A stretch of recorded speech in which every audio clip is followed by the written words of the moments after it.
about that. Anybody else want to take a shot at that? I can talk a little bit. Where's Bobby? Well, I think a lot of people can answer that. I'm not going to go deep on this. The Office of Group Benefits, it was privatized. There was a half of it that was privatized by the general administration, which I happen to think was probably an okay, reform. And the question really becomes, how do you maintain this fund that's built up there? And the way we've been maintaining the fund has not been in the same, say, actuarial standards that we'd use for the rates that are set for the state retirement systems. And that may be a good way to go with this fund, to go in and set those funds. What we ended up with is if you lower the state contribution, lower the rates, you're going to draw more money from the trust fund account, and the same with if you do the opposite, you'll get the reverse. So what we've done is we've had a depletion of the Office of Group Benefits account, and the way I think we need to look at this going forward is to look at the rates we have and try to have a more independent, at least a slightly more independent way of addressing that and setting those rates so that we can keep that fund at an actuarial sound level. Right now, the system we have for setting those rates is really a lot more random and politically motivated. Thank you. I'm not sure everybody's real happy with that answer, but thank you for the answer, Robert. All right, this goes to Butch. How can a law be passed that is retroactive? How can you change a law after people have acted on the previous law? I.e., I'm sorry, you're going to have to read the last letters on this, I can't. I told you I could read. I know that. I.e. the slip the suit and the parish suits. Well, the first thing everyone needs to remember, keep in mind, that governmental entities are not people. And we can take away from governmental entities even those actions that have accrued to them. Now, if you and I had filed those lawsuits, the legislature could not constitutionally go backwards and say, oh, by the way, that suit you filed, we're going to make it go away because you have a property right in that action. But those constitutional protections are not afforded to government.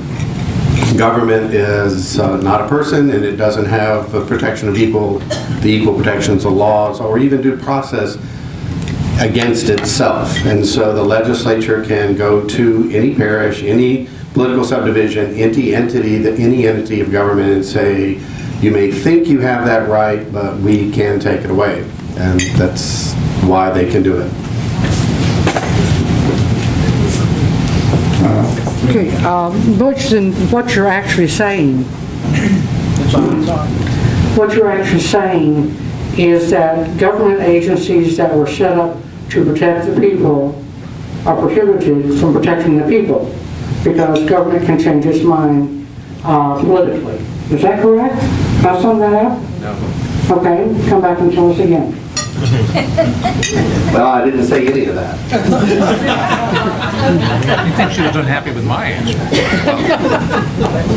And this has nothing to do with whether they're protecting your rights, their rights, or the industry's rights. It has to do with constitutional law.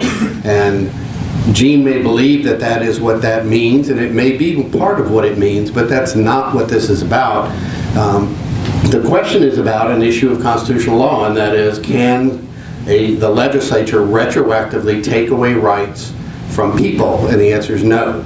But they can retroactively take away rights from governmental entities, whether they're pursuing something in good faith that benefits people or whether they're acting in bad faith that harms people. It doesn't really matter. It has to do with the relationship within government as to who has the power, and the legislature has the power.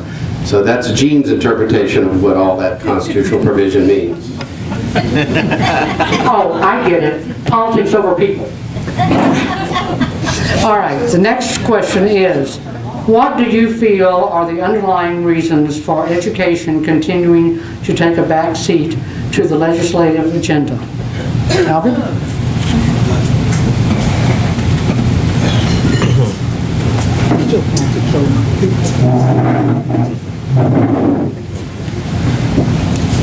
Well, first of all, this is not exactly a new problem in Louisiana. Traditionally in Louisiana, education is always the highest priority in politics after everything else. You know, and we talk a good game about how education is important. Now, and again, it depends on what you mean by the question. Now, certainly in Louisiana, there was a lot of angst about Common Core. There were lots of bills filed about that. You had groups from very different ideological stripes, you know, coming together. You have on one side you got people who who are opposed to it because they think it leads to charters. They're opposed to charters. They see it as a conservative takeover of education. You have other people who think it's a dark Obama communist socialist experiment to try to take over. I mean, it's about that wide, and it was that wide, And they had the only thing they had in common was they were against Common Core. But it was in some way it was a difficult issue in a lot of ways. It's a complicated issue, and oftentimes those who were for it, they had passion, but they without a clearly articulated alternative, I mean, they should basically end up doing nothing. Doing nothing. It didn't help. Now, the governor was, as far as Common Core, he was for it before he was against it.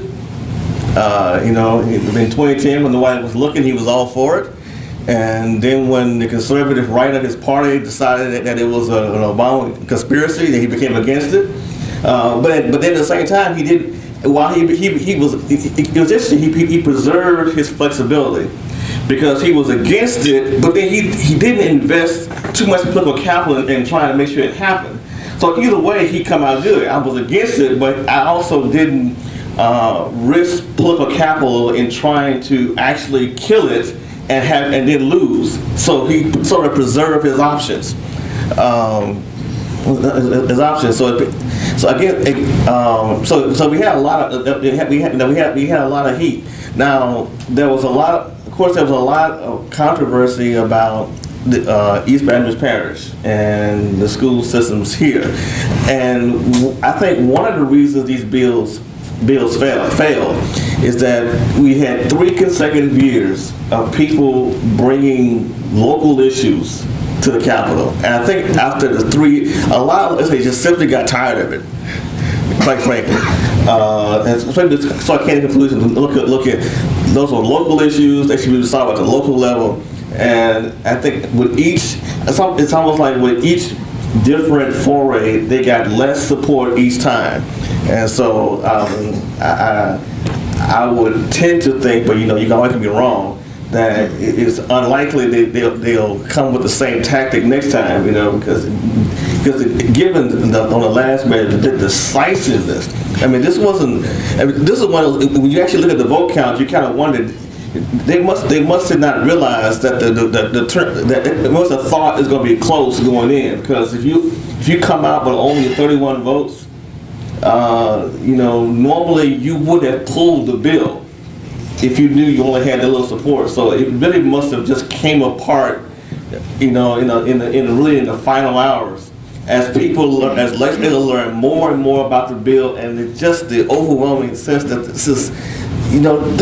we're tired of you coming up here with Baton Rouge problems.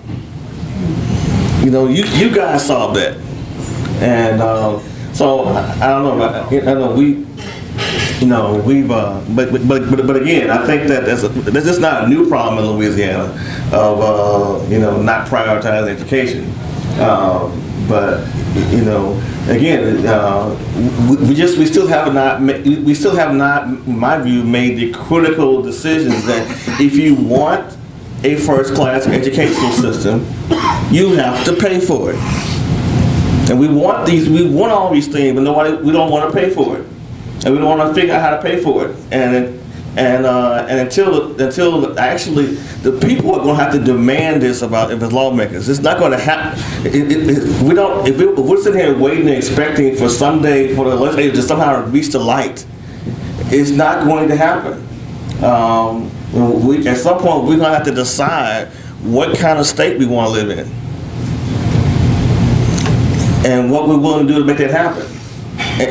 But it's not going to come from lawmakers on their own. It's not going to come from the governor on his own. We see in Louisiana, we sit there waiting for the right governor to come in on a white horse to bring us to this. It's not going to happen.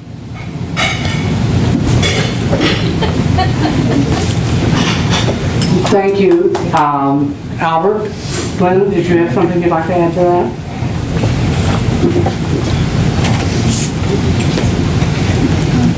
Just quickly in defense of the legislature with regard to supporting education. First of all, I think the legislature supports elementary and secondary education as much as they can, and that's pretty clear with the minimum foundation, and we've increased it, and all that money is dedicated, and there's nothing that changes that.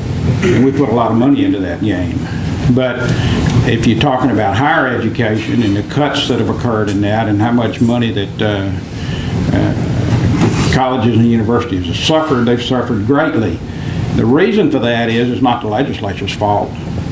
It's the dedications of our state funds that are dedicated in the Constitution, and everybody's got their little pets, and then they come along and they pass something that's a constitutional amendment that all of us vote on, and we tie it up. I don't know the exact percentage, but I know it's well more than 50% of our general fund is tied up. We can't do a thing about it. So the only places really left to cut is health care and education. That's the only place when we don't have any money left in the general fund. That's the only place that's not dedicated. We're fixing to dedicate some more. We're dedicating some to health care now if you pass the constitutional amendment. So what can be done about that? You got to go back to the people. It's not the legislature. We got a real problem with that. And the only answer to that is to undedicate it, and that's almost an impossibility. Thank you. And since Albert brought up the concept of priorities, I'd like for you all, and go on record here and now, that the Board of Leaders with Vision has determined its legislative agenda is number one and foremost, citizens' rights, number two, education, and number three, health care. So that everybody in the room understands what this organization considers priorities for the state of Louisiana. We invite you all to join. Now we'll go to the next question. The next question, were any changes made to require property sales and mortgages in Louisiana be registered with the parish clerks of court? Reference, whether the mortgage electronic registration system, MERS, okay, mortgage sales documents must be registered with Louisiana clerks of court. And I guess that is one of our technical questions. Glenn, Butch? I can't remember. I think we did something on it. Okay, well, let's leave that one. Can you all get the answer for me, and then we'll post it on our website so this question does not go unanswered. Okay?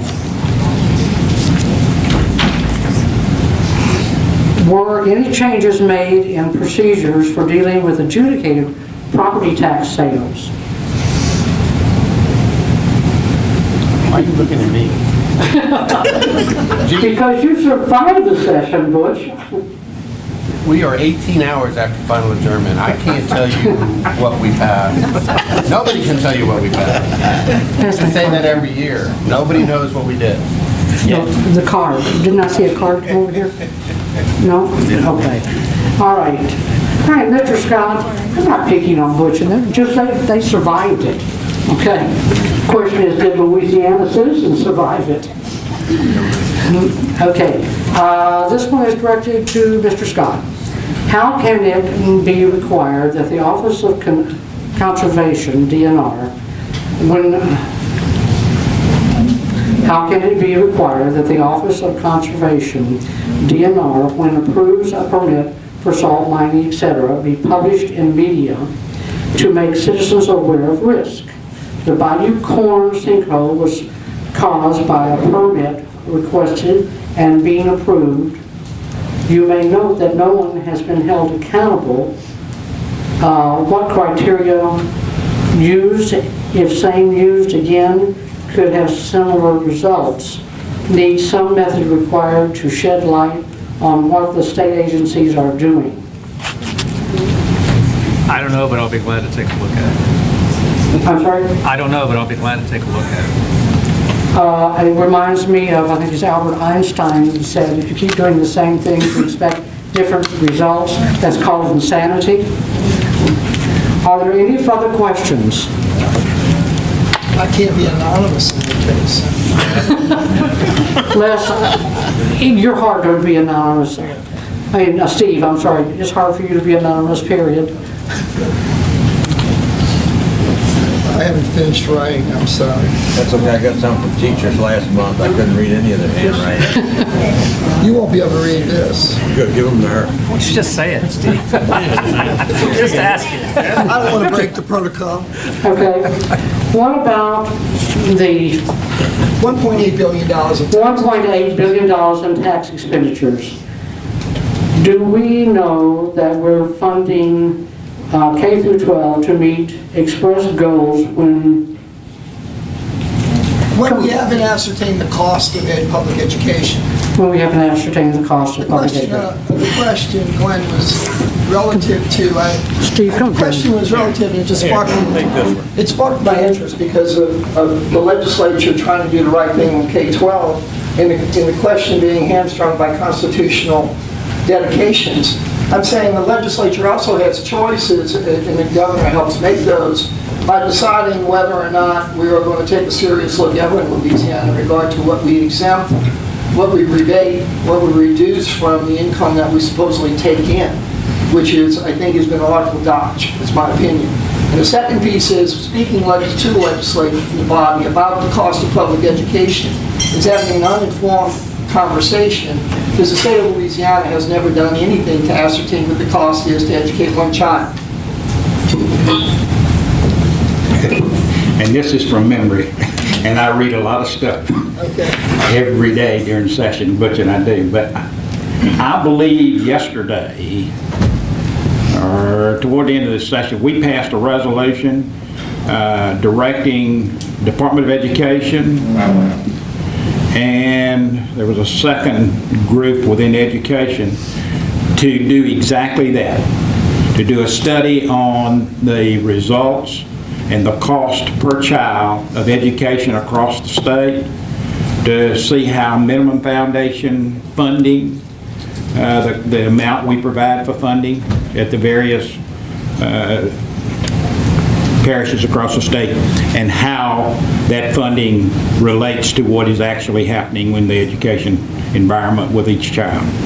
So, and it's, I think the thing was graded at different levels, different grade levels. I know we passed some resolution to direct them to do that study.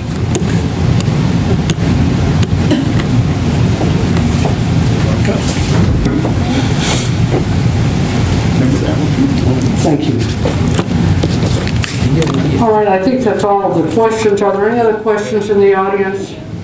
If not, would you please give a warm round of applause to our presenters? And here and now, I'd like to invite you all to return next year. You actually have a greater impact than is evidenced in this room, because this also will be up for the public to see from the border to border of Louisiana, and we deeply appreciate your contributions. Jeremy, is there anything last you'd like to say? No, I think you wrapped it up nicely. Thank you so much, everybody. Please consider joining Leaders with Vision, and remember, our next meeting will be in the third Thursday in August. Thank you very much. Have a wonderful summer. Thank you.